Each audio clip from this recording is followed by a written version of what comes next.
आप सभी दर्शक का हमारे YouTube चैनल राम का सबका स्वागत है। आज का जो टॉपिक है क्लास 10th से रिलेटेड है। क्लास 10th का जो सीबीएसई बोर्ड का एग्जाम हुआ है ये आपको 10 मार्च को उसका क्वेश्चन हम लोग डिस्कशन करेंगे। इस सेशन में हम लोग एमसीक्यू क्वेश्चन जो आपको टोटल 20 क्वेश्चन है उसको हम लोग डिस्कशन करेंगे। चलिए पहला क्वेश्चन बिना देर किए आप शुरू से अंत तक बने रहेंगे ताकि आपको समझ में आए। आप अगर एग्जाम दिए हैं तो आप अपना मिलान कर लेंगे ताकि आपको 20 एमसीक्यू में कितना सही हुआ।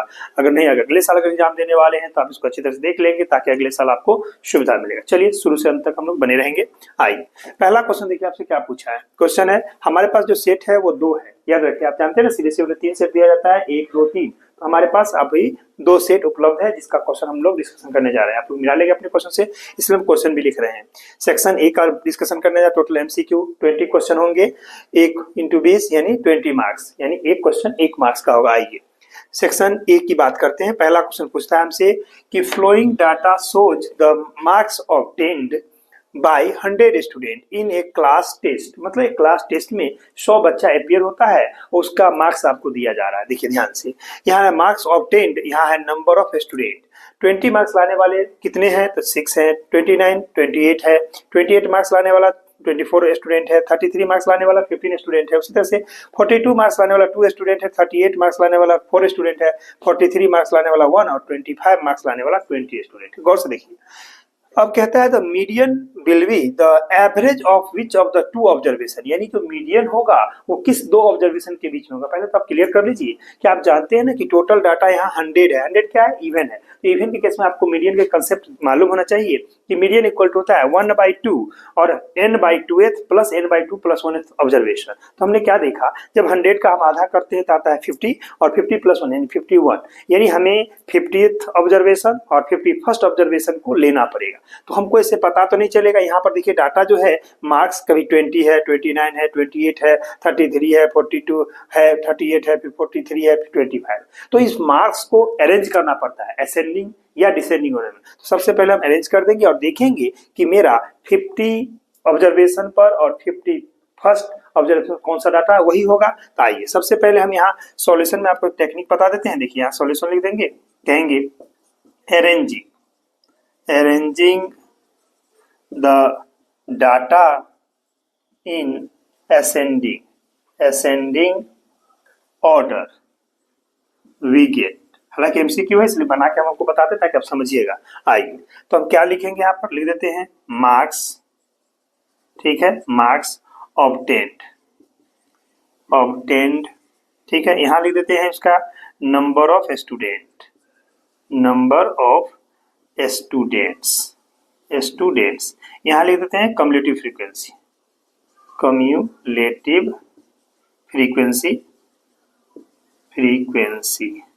ठीक है। ये 3 चीज अब आइए देख लीजिए, यहीं से क्लियर हो जाएगा डाटा। सबसे पहले आप याद रखिएगा असेंडिंग ऑर्डर बोले हैं तो असेंडिंग ऑर्डर में इस बात का ख्याल रखिएगा कि आपको छोटा से बड़ा लिखा जाता है। सबसे स्मॉल पहले लिखेंगे, उसके बड़ा, फिर उससे आगे। चलिए इसको हम डाटा तैयार कर देते हैं, देख लीजिए इस तरह से। इसको हम क्लोज करते हैं। पहला सबसे देखिए कम डाटा यानी कम मार्क्स लाने वाला स्टूडेंट कितना है तो देख रहे हैं ना, सबसे कम लाने वाले 20 है। तो हम यहाँ लिखेंगे 20, उसकी संख्या देख लीजिए फ्रीक्वेंसी 6। चलिए इसको बंद करते हैं, इसको बाद में आपको समझाएंगे कैसे लिखना है। आइए उसके बाद कौन मार्क्स है 25 है, तो आप 25 ले लेंगे। 25 में देख लीजिए कितना है तो 20 मार्क्स है, तो इसको लिख देते हैं। चलिए आगे देखिए 20 का हमने 25 लिया, उसके बाद 29 आएगा, तो जैसे यहाँ 29 लिख दीजिए। इसकी फ्रीक्वेंसी देख लीजिए कितना है तो 28 है, ठीक। आगे बढ़ते हैं, यहाँ से 29 हो गया, 29 से पहले आपका 28 आएगा, 29 नहीं लिखिए, हो जाइए यहाँ पर 28 लिखिए क्योंकि उससे कम मार्क्स है 28। उसकी फ्रीक्वेंसी 24 कर लीजिए, तो गलती हो जाएगा, ठीक है। आइए अब 29 लिखिए। अब यहाँ पर हम 29, इसकी फ्रीक्वेंसी 28 है, ठीक है। चलिए इसको बना दिए, आगे बढ़ते हैं।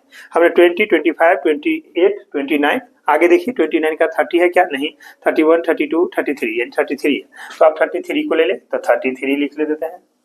33 की फ्रीक्वेंसी 15 है, रहने दीजिए, लिख डालिए। चलिए आगे बढ़ते हैं, फिर क्या होगा 33 का 34, 35, 36, 37, 38 आएगा, तो 38 की फ्रीक्वेंसी देख लीजिए 4, उसको लिख डालिए। चलिए उसके बाद कौन आएगा, उसके बाद आपको 38 के बाद 42 आने वाला है, तो चलिए इसके बाद हम लिख देते हैं 42, देख लीजिए 42 की फ्रीक्वेंसी देखिए कितना है 42 का 2 है, रहने दीजिए। उसके बाद लास्ट में 43 जो हाईएस्ट मार्क्स है, देख लीजिए इसकी फ्रीक्वेंसी कितना है, 1 दिया है।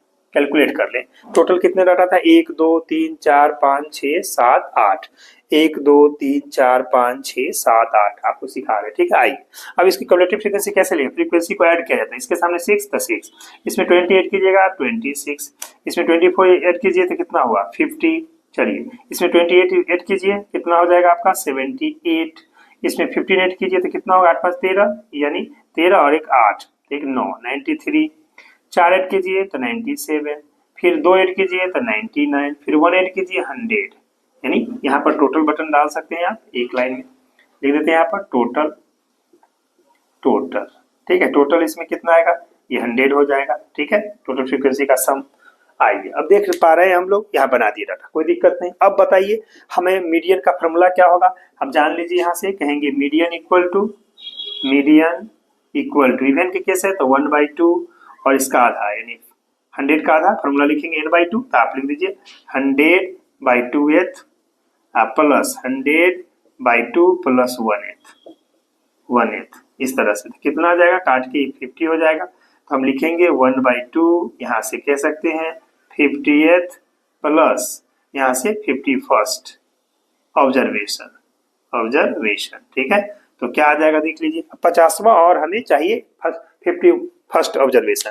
50वां कौन ऑब्जर्वेशन है तो 28, और 51 कौन होगा तो इसमें आ जाएगा, देखिए 50, इसका मतलब समझिए 1 से 6 तक 20 है, और 7 से लेके 26 तक 26 तक आपका 25 आता है 25, और 27 से लेके 50 तक आपको कितना आता है 28, और 51 से लेके 78 तक आपका 29। तो हमारा क्या चाहिए 50 और 50, तो हमारा कौन कौन ऑब्जर्वेशन आएगा, तो हमारा ऑब्जर्वेशन हो जाएगा, यहाँ से लिख सकते हैं 1/2 यानी 28 एंड 29, ठीक है। यही दोनों ना आएगा, देख लीजिए 28 और 29 का, तो सही मीन कहाँ पर मिलेगा, तो 28 और 29, जो कि आपका सही जवाब आपका सी मैच करता है। इसलिए सही जवाब क्या लिखेंगे आप लोग, अगर सी लिखे हैं तो आपको सही मार्क्स मिलेगा, अगर सी लिखे हैं तो आपका रॉन्ग हो जाएगा। चलते हम लोग नेक्स्ट क्वेश्चन, देखिए नेक्स्ट क्वेश्चन क्या पूछा गया आपसे। नेक्स्ट क्वेश्चन है question number 2, the probability of getting a composite number greater than 3, यानी कंपोजिट नंबर होना चाहिए और 3 से बड़ा होना चाहिए। ध्यान दीजिए, on throwing A dice is पूछता है। आप जानते हैं कि जब हम एक डाई को थ्रो करते हैं तो इसमें क्या क्या आता है, तो आप जानते हैं 1 2 3 4 5 6, ठीक है। अब इसमें देखिए ध्यान से, हमें क्वेश्चन कह रहा है कि 3 से ग्रेटर होना चाहिए कंपोजिट नंबर, 3 से ग्रेटर यानी 4 है आपका कंपोजिट और 6 है कंपोजिट, क्यों 5 क्यों नहीं हुआ, आप जानते हैं ना 5 क्या है, प्राइम नंबर है, क्योंकि प्राइम नंबर जब पूछेगा तो 2 3 5 होता है। प्राइम नंबर कंपोजिट जिसका 2 से ज्यादा फैक्टर हो, तो 4 के पास 2 फैक्टर होगा, इन 2 से ज्यादा एक 1 एक 2 एक 4, 6 के पास आपका 1 हो जाएगा, 2 हो जाएगा, 3 हो जाएगा और 6 खुद हो जाएगा, तो इसलिए कंपोजिट 2 नंबर है। हमें प्रोबेबिलिटी चाहिए कंपोजिट नंबर का, तो प्रोबेबिलिटी ऑफ ई क्या हो जाएगा, हमारा सपोर्टर 2, देख लीजिए 4 और 6 और टोटल है 6, काट दीजिए 2 1 जा 2 3 जा, क्या जवाब आएगा 1/3। चेक कीजिए कहां पर है 1/3, सही जवाब आपका बी ऑप्शन मैच करता है, इसलिए बी होगा। चलिए आगे बढ़ते हैं, अगला क्वेश्चन है √3 + 2 का होल स्क्वायर प्लस √3 - 2 का होल स्क्वायर इज a/n। ये पॉजिटिव इरेशनल नंबर पूछ रहा है या निगेटिव इरेशनल नंबर कह रहा है, या पॉजिटिव इरेशनल नंबर कह रहा है या निगेटिव इरेशनल नंबर। आइए पहले इसको डिराइव करके देखिए ये दे क्या रहा है। इसको अगर सॉल्व करते हैं तो क्या देगा, इसको लिखिएगा आप √3 का स्क्वायर तो 3 प्लस b का स्क्वायर तो 4 और प्लस 2ab तो 2 2 जा 4 √3 हो जाएगा। देख लीजिए a प्लस b का स्क्वायर पता है ना, a square plus b square plus 2ab, तोड़िएगा तो इतना चीज आएगा, प्लस इसको तोड़ते हैं तो आइए ये भी हो जाएगा √3 का स्क्वायर 3 प्लस 4, ठीक है, माइनस हो जाएगा 2 2 जा 4 √3। ध्यान दीजिए 4 √3 से 4 √3 काट दिए, क्यों काटे आप जानते हैं पॉजिटिव की निगेटिव है। 7 7 कितना आया, तो ये हो गया आपका 14, ठीक है। देखिए ये 3 7 10 14 14 आया। 14 क्या है, तो 14 के बारे में आप क्या जानते हैं, पॉजिटिव एक रेशनल नंबर बोल सकते हैं, और क्या क्या है तो ऑप्शन देखिए, पॉजिटिव रेशनल नंबर तो ठीक है, निगेटिव रेशनल नंबर नहीं, चलिए पॉजिटिव इरेशनल नंबर, इरेशनल तो है निगेटिव है, तो यानी हमारा ये जो 14 है इस 14 को हम 14/1 और कह सकते हैं equal to positive rational number, ये हमारा पॉजिटिव रेशनल नंबर हुआ। तो बताइए पॉजिटिव रेशनल नंबर कौन ऑप्शन मैच करता है, तो ऑप्शन ए आपका मैच कर रहा है। अगर आपने बनाया होगा, अगर पॉजिटिव रेशनल नंबर में अगर लिखे होंगे तो आपका सही जवाब है। चलते हैं हम लोग नेक्स्ट क्वेश्चन की ओर।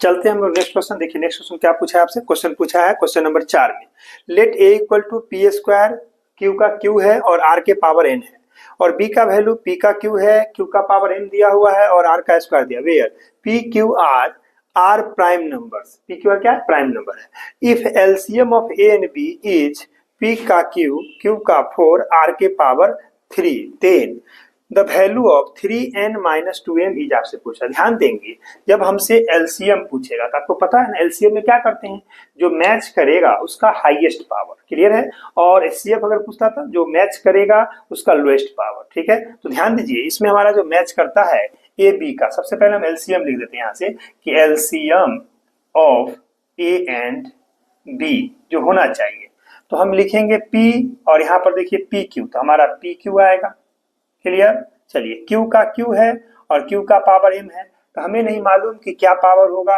यानी यहाँ 3 तो रहा नहीं, तो हम इसको लिखेंगे Q का पावर M हो जाएगा, ठीक। और R देखिए यहाँ पर N है और यहाँ पर 2 है, जबकि यहाँ पर 3 है, इसका मतलब R के पावर N होगा, ये लेंगे, ठीक है, N ज्यादा होगा। अब देखिए गिवन क्या है, लेकिन गिवन में दिया हुआ है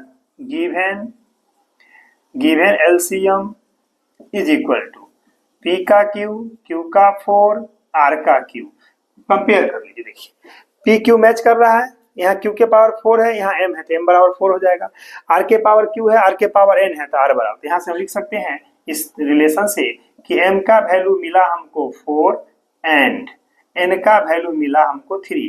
अब क्या चाहिए हमको 3n, तो देख लीजिए कहिएगा 3n माइनस 2m, तो वैल्यू बैठा दीजिए 3 मल्टीप्लाई 3 n की जगह और माइनस 2 मल्टीप्लाई 4 क्या देगा, 3 3 जा 9 माइनस 4 2 जा 8, माइनस कर लीजिए आया जवाब 1।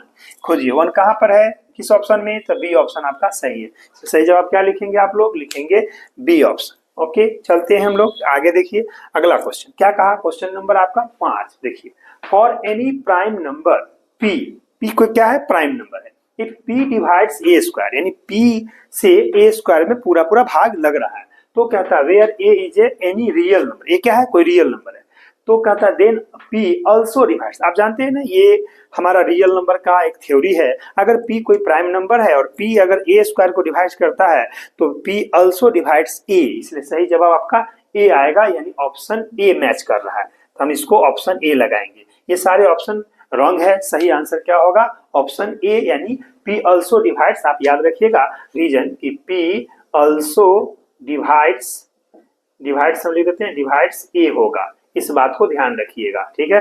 तो खोज लीजिए ए मिल रहा है ऑप्शन ए। चलते हम लोग नेक्स्ट क्वेश्चन की, चलते हम लोग नेक्स्ट क्वेश्चन है आपके सामने क्वेश्चन नंबर 6। देखिए the point P divides the line segment A be in the ratio 3:1, यानी 3:1 का मतलब हुआ पी जो है ये 3 हिस्सा है और आपका 1 हिस्सा, टोटल कितना हो गया 4 हिस्सा। ध्यान रखिएगा ये 3 है, इसको बना देते हैं जो दिया है आपका रेशियो, तो ये आपको कहा है 3 पार्ट, यहाँ से यहाँ तक और यहाँ से यहाँ तक आपका 1 पार्ट, ठीक ऐसा दिया हुआ है, क्लियर है, as shown in the given below दिखा दिए।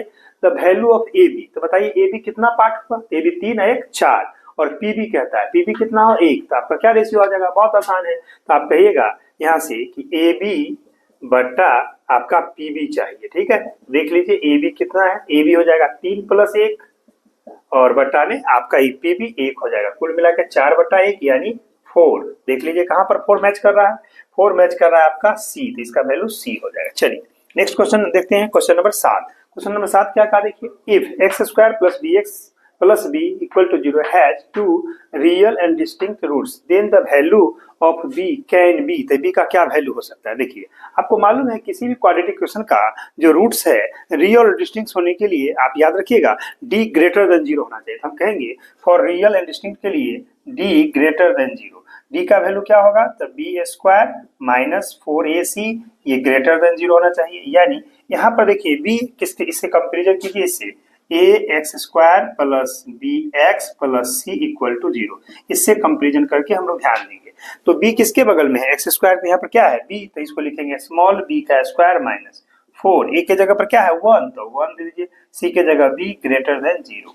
हमें यहाँ से मिला रिलेशन b² - 4b > 0। अब गौर से देखिए दिए गए ऑप्शन के हिसाब से चलते हैं। अगर हम 0 डालते हैं बी के जगह तो 0 माइनस यानी 4 इंटू 0 0 हो जाएगा, तो 0 कभी 0 से ग्रेटर नहीं होता, इसलिए पहला ऑप्शन आपका गलत हो गया। चाहिए 4 डालते हैं, 4 4 जाए कितना हुआ 16, अब 4 4 जाए 16, 6 से 0, तो 0 कभी 0 से बड़ा नहीं, इसलिए ये भी ऑप्शन आपका नहीं हो सकता बी का वैल्यू। आइए अब 3 डाल के देखते हैं, 3 तिया 9 और यहाँ 4 तिया 12, माइनस 12 में से 9 चला जाएगा तो -3, तो लेस हो गया, तो ये भी नहीं हो सकता। अब आइए +3 -3 डाल के देखते हैं, -3 का स्क्वायर देख लीजिए, जब हम -3 का स्क्वायर करें और -4 इंटू -3 करेंगे तो रिजल्ट क्या देगा, देखिए क्या ये सही आ रहा है, देख लीजिए ये हो जाएगा आपका कितना, यहाँ से ऊपर चलते हैं, देखिए यहाँ से इसको ऊपर ले ले, क्या आ जाएगा देखिए ये हो जाएगा 9 और ये हो जाएगा प्लस में 12 ग्रेटर देन 0, तो आप देख पा रहे होंगे कितना आया 21 ग्रेटर देन 0, ये ट्रू हो गया कहानी, यानी हमारा ऑप्शन डी मैच कर रहा है, डी जो है वो सेटिस्फाई कर रहा है दिए गए रिलेशन को। इसीलिए हमसे पूछा गया था कि the value of B can be, क्या हो सकता है, तो आप याद रखिएगा -3 होगा, अगर बी का वैल्यू डालेंगे तो इसका रूट्स जो होगा वो रियल और डिस्टिंक्ट आएगा। चलते हम लोग नेक्स्ट क्वेश्चन नेक्स्ट क्वेश्चन है आपका question number 8, which of the following equations is a quadratic equation. आप जानते हैं ना क्वाड्रेटिक इक्वेशन का फॉर्म क्या होना चाहिए, ax square plus bx plus c equal to 0, इस फॉर्म में, यानी हम इसको इस तरह से भी लिख सकते हैं, कोई दिक्कत नहीं है, देख लीजिए ax square plus bx plus c equal to 0, ये क्वाड्रेटिक इक्वेशन का फॉर्म है, इसको आप याद रखिएगा। ठीक है, आइए हम लोग आगे बढ़ते हैं, इसको यहाँ से हटा दे, देख लीजिए तो हमें इस फॉर्म में आना चाहिए। आइए सबसे पहले देखिए, अगर हम इसको ब्रेक करेंगे तो क्या आएगा, इसको अगर हम तोड़ते हैं तो देखिए एक्स क्यूब सही रहा, इसको लिखिएगा a का क्यूब माइनस b का क्यूब तो 1 और माइनस 3a स्क्वायर b तो 3x स्क्वायर इंटू 1 कर दिए, और प्लस हो जाएगा आपका 3ab square plus 3ab square, 1 का स्क्वायर 1, अब प्लस 3x स्क्वायर हुआ। अब जरा ध्यान से देखिए, ये 3x स्क्वायर से 3x स्क्वायर काट देते हैं, ठीक है, एक्स क्यू से एक्स क्यू काट देते हैं, तो रिजल्ट क्या बचा, रिजल्ट बच गया आपका यानी 0 इक्वल टू यहाँ से 3x माइनस 1। आप जानते हैं ना ये क्या हुआ, ये लीनियर इक्वेशन हुआ, तो ये आ जाएगा लीनियर, तो लीनियर इक्वेशन हुआ ये। ठीक, चलिए इसको देखते हैं ये क्या देता है। अगर इसको हम लिख दें यहाँ से, ये एक्स क्यू सही रहा, इसको तोड़िए, एक्स क्यू प्लस 1 का cube 1 plus 3x square into B तो 1 हो जाएगा प्लस 3ab स्क्वायर यानी इतना। ठीक, ये आएगा। अब देखिए ध्यान से, एक्स क्यू से एक्स क्यू कट गया तो क्या रिजल्ट बचा, रिजल्ट बच गया आपके सामने 3x square plus 3x plus 1 equal to 0। यही है आपका क्वाड्रेटिक इक्वेशन, क्वाड्रेटिक इक्वेशन याद रखिए, है ना, उस फॉर्म से मिला लीजिए, मैच कर रहा है ना, a के जगह 3, b के जगह 3 और c के जगह 1, तो सही जवाब आपका ये बी ऑप्शन बनेगा, यानी हम बी ऑप्शन को बना लेते हैं सही जवाब। ठीक है, ये बी ऑप्शन। आगे बढ़ते हैं, ये क्यों नहीं हुआ, क्योंकि देख रहे हैं स्क्वायर में है, रूट में नहीं हो पाएगा। आइए स्क्वायरिंग करेंगे तो अलग आ जाएगा, यहाँ भी देखिए इसको मल्टीप्लाई कर दीजिएगा तो एक्स क्यू हो जाएगा प्लस एक्स हो जाएगा इक्वल टू 1, ये क्यू हो गया, नहीं हुआ। आइए अगला क्वेश्चन समझिए, क्वेश्चन नंबर 9 क्या कहता है। क्वेश्चन नंबर 9 आपसे पूछा है, ये piggy bank contains ₹1 coins and ₹2 coins in the ratio 9:11 respectively, मतलब एक का सिक्का 9 को मान लीजिए 9 की, और बी का 2 का सिक्का मान लीजिए 11 की, ये रेशियो में इसीलिए दिया हुआ है, तो मान लेते हैं कि ₹1 का जो पॉइंट की संख्या है ₹1 वो आपका हो जाएगा 9 की, ठीक, और ₹2 का कॉइन जो संख्या है वो हो जाएगा यहाँ से रेशियो से 11 की। ठीक है, टोटल क्या हो जाएगा देख लीजिए, अगर टोटल हम कहते हैं यहाँ से टोटल कॉइन्स आ जाएगा 20 के कहिएगा। अब आइए किसका पूछ रहा है आपसे, देखिए आगे कहता है the piggy bank is accidentally dropped, अचानक उल्टा आ गया, एंड कहता है a coin pops out of it, एक सिक्का उससे बाहर निकलता है, the probability that it is a ₹2 coin, ₹2 का कॉइन है, ₹2 का संख्या कितना है तो 11, तो हमें प्रोबेबिलिटी ऑफ ई का फॉर्मूला जानते हैं ना, number of E by number of S होता है। बताइए कितना हमारा मिला, 2 का कॉइन 11 की, डन।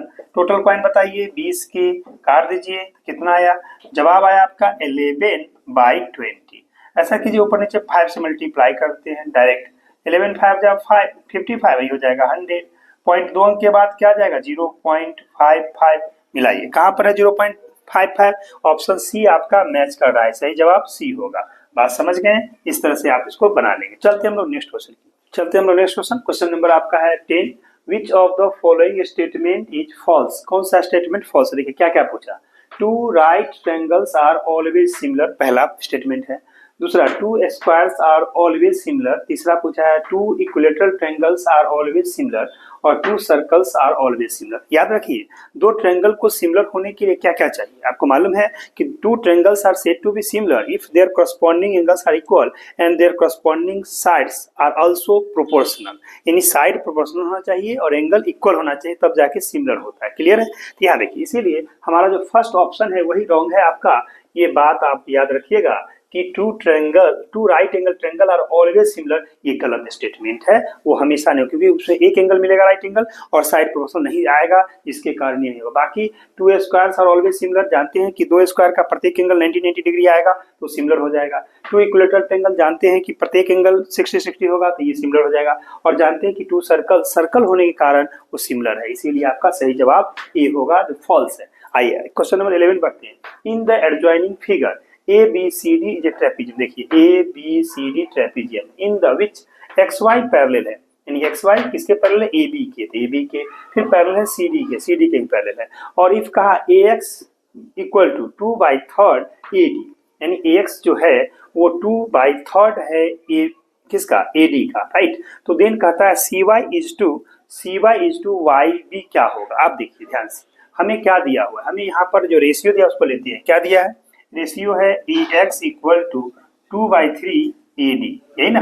आप यहाँ से लिख सकते हो AX by AD equal to 2/3, ठीक है। तो देखिए, यानी AX देखिए ये रहा और AD पूरा है, यानी ये हिस्सा आपका 2 हिस्सा है और टोटल हिस्सा आपका 3 है, यहाँ से यहाँ तक।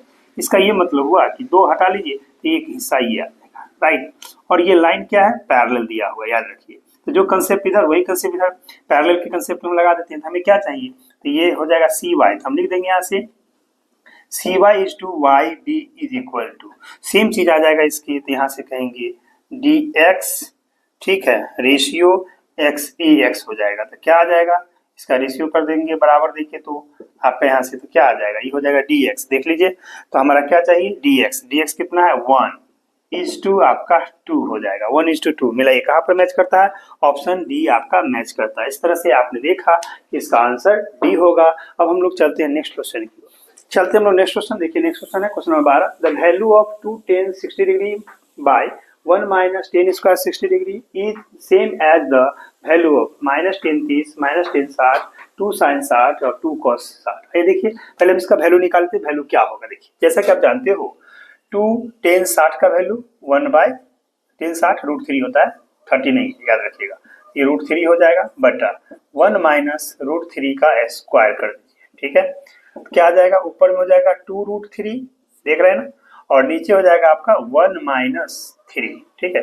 कुल मिला के आपका आया 2√3 और बट्टा हो जाएगा आपका -2, 2 से 2 काट देंगे, क्या आया -√3, जानते हैं ना, -tan 60 डिग्री हम बोल सकते हैं। तो ऑप्शन कहाँ मैच कर रहा है, बी आपका सही जवाब है। चलिए आगे बढ़ते हैं क्वेश्चन नंबर नेक्स्ट 13 की ओर। Which of the following statement is false, यानी कौन सा स्टेटमेंट फॉल्स है, आपसे जानना चाहता है। पहला ऑप्शन देखिए, infinite number of tangent can be drawn to a circle.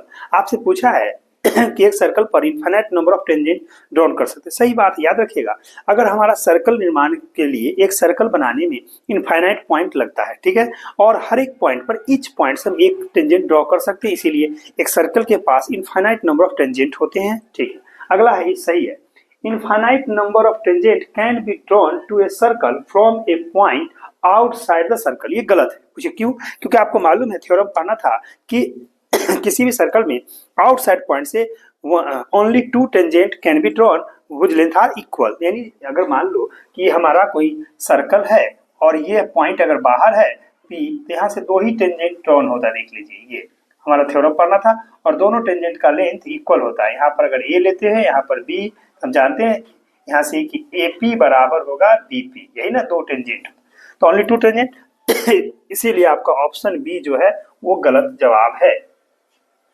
Infinite हमारा टेंजेंट नहीं जा सकता है, इसीलिए हम इसको लॉक करते हैं। अगला है infinite number of secant can be drawn to a circle from a point outside the circle. ठीक है, बाहर के पॉइंट से आप इनफाइनाइट लाइन पास करेगा वो सब सेकेंड कहलाएगा। आगे angle between the tangent and the diameter at the point of contact is 90 degree. ये भी बात सही है, देख लीजिए ये सर्कल है, ये इसका डायमीटर है, यहाँ पर से टेंजेंट बनाएगा तो यहाँ पर जो पॉइंट ऑफ पी हुआ कॉन्टेक्ट बोलते हैं, ये एंगल 90 बनता है, डायमीटर है मान लीजिए ओ। तो ये बात सही है आपका, ठीक, ये भी सही है, इसलिए सही आपका सही जवाब बी आएगा इनफाइनाइट, जो लॉक करते हैं। चलते हैं हम लोग नेक्स्ट क्वेश्चन की, चलते हैं हम लोग नेक्स्ट क्वेश्चन। नेक्स्ट क्वेश्चन क्या है देखिए, in the adjoining figure PA and PB are tangents. देखिए पीए और पीबी टेंजेंट्स हैं to a circle with the centre O, centre ऊपर। The measure of angle APB, आपसे एंगल एपीबी ये चाहिए, क्या है इसका वैल्यू चाहिए, ठीक है, देख लीजिए ध्यान से।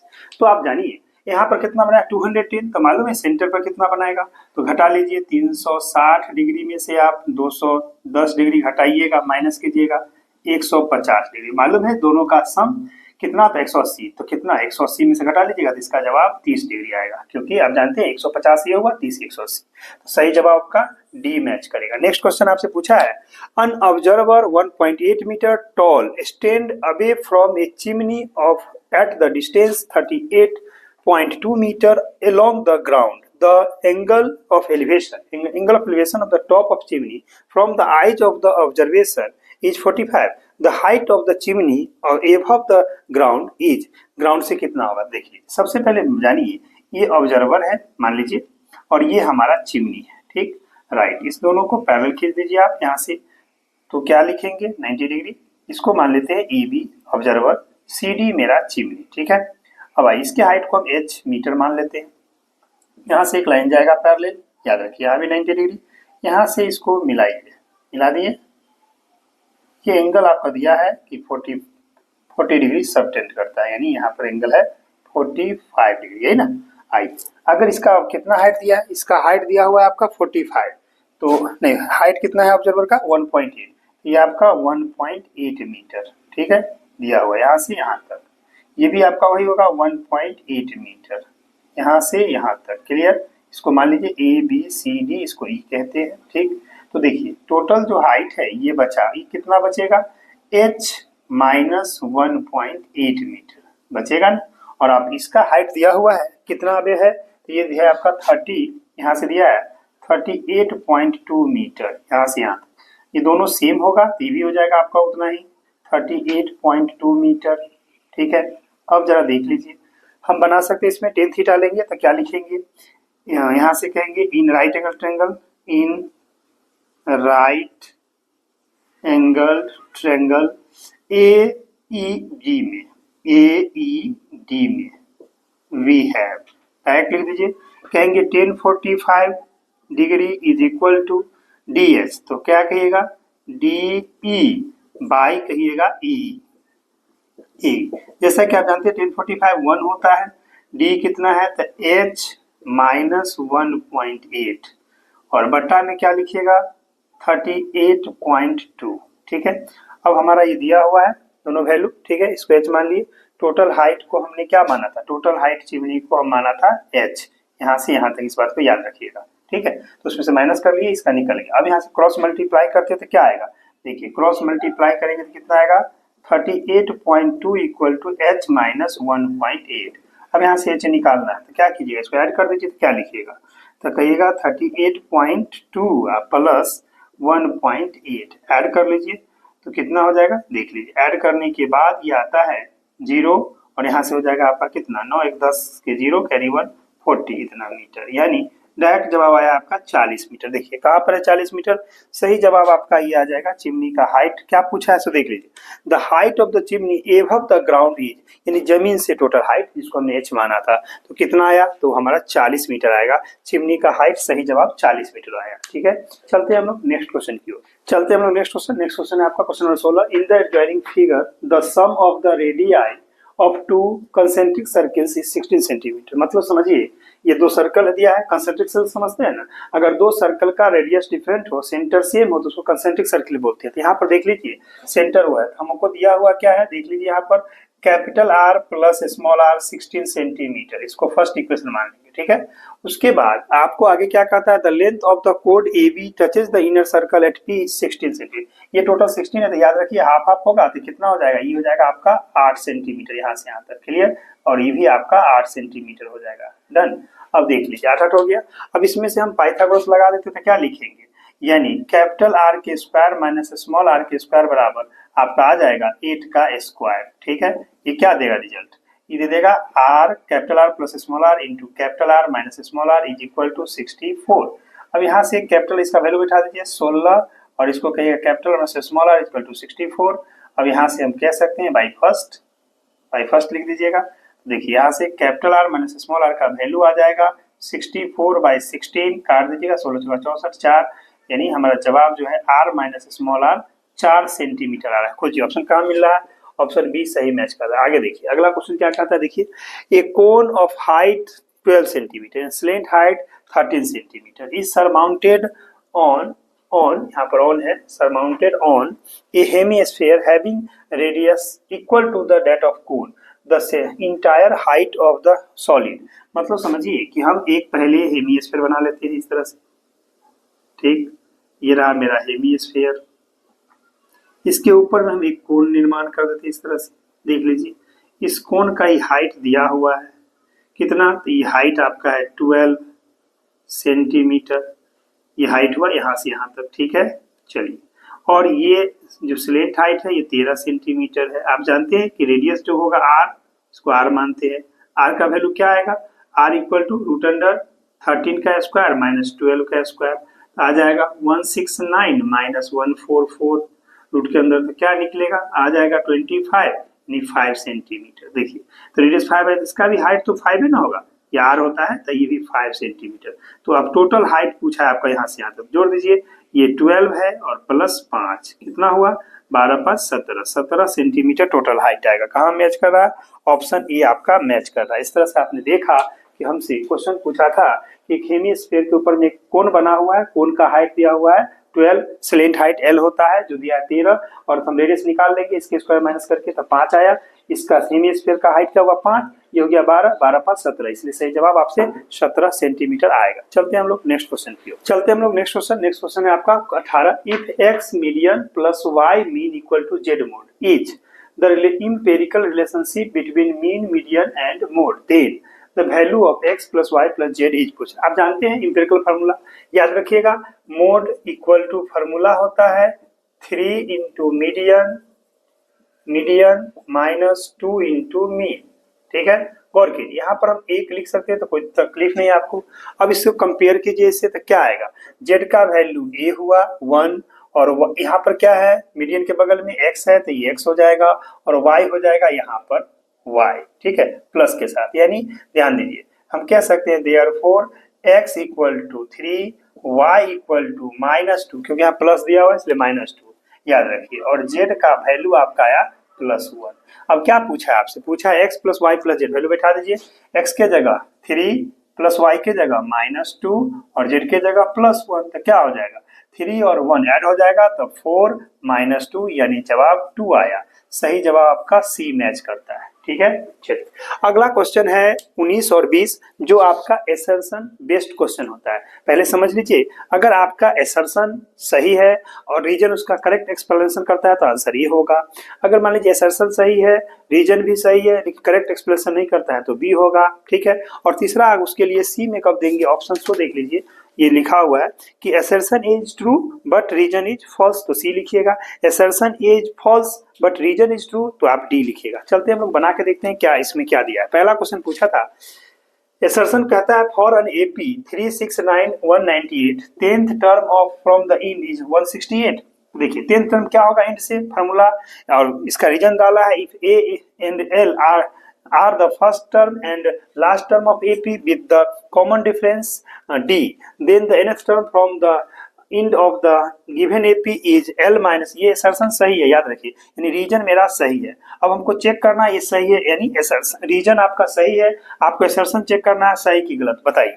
फार्मूला बैठाइएगा तो कहिएगा L10, क्या लिखिएगा L बोले तो लास्ट टर्म तो 198 माइनस n-1 तो यानी 10 - 1, डी कितना है कॉमन डिफरेंस, 6 में से 3 गया था 3, तो देख लीजिए कितना आया 198 माइनस ये हो जाएगा 9 मल्टीप्लाई 3 तो आ गया 198 माइनस 9 दिया 27 27 हटाइए 8 में 7 गया था 1, उसके बाद 9 में से 7 गया तो आपका हो जाएगा 8 में 7 गया 1 और 9 में 7 गया तो आपका 2 गया तो 7 हो गया 71, ठीक है। और 171 यानी यहाँ पर 171 होना चाहिए, ये गलत है, देख रहे हैं ना कितना है 163, यानी हमारा क्या जवाब हुआ, एसर्शन ये रॉन्ग है और ये रीजन सही है। तो आइए हम मिला लेते हैं, बोथ एसर्शन रीजन सही नहीं, बोथ एसर्शन रीजन सही, assertion is true but reason नहीं, एसर्शन इज फॉल्स, तो एसर्शन मेरा क्या है फॉल्स है और रीजन इज ट्रू, तो इसका आंसर हो जाएगा डी। 19 का आप याद रखिएगा, जो 19 क्वेश्चन है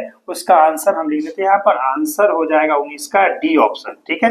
क्या होगा, यानी एसर्शन गलत है रीजन सही है, इसीलिए आपका डी लगेगा। आइए अगला बढ़ते हैं 20 नंबर। एसर्शन कहता है for an acute angle theta sec theta 3 है। सेक थीटा क्या जानते हैं, आप जानते हैं ना, सेक थीटा कोई पूछेगा 3 है तो इसको लिख सकते हैं आप, यानी 3/1 कह दे, यानी क्या होता है h/b, सेक किसका उल्टा होता है cos का, आप जानते हैं। तो यहाँ से क्या है, इसको 1 कर दे तो यहाँ से वैल्यू आएगा, h का वैल्यू 3 और b का वैल्यू 1, तो p निकालोगे तो √h का स्क्वायर माइनस b का स्क्वायर तो आ जाएगा कितना, देख लीजिए 3 का स्क्वायर माइनस 1 का स्क्वायर, तो ये हो जाएगा 9 माइनस 1 तो आ गया 8, इसको लिखेंगे 2√2।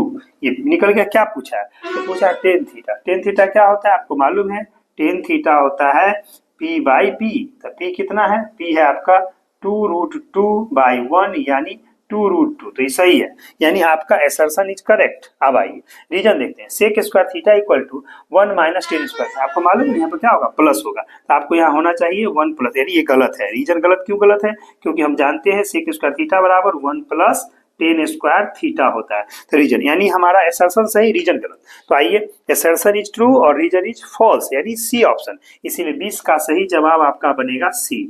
इस तरह से आपने देखा कि हम लोग सेक्शन ए का टोटल क्वेश्चन जो था आपका 1 से लेके हम लोग 20 तक डिस्कशन कर लिए। यहाँ तक वीडियो देखने के लिए धन्यवाद। अगर वीडियो आपको अच्छा लगा है तो कमेंट करके बताइएगा कौन सा क्वेश्चन आपको सबसे अच्छा लगा, और आप अपने दोस्तों में भी शेयर कर दीजिएगा ताकि वो लोग भी देख के इसको समझ सके। मिलते हैं हम लोग फिर नेक्स्ट वीडियो में, धन्यवाद।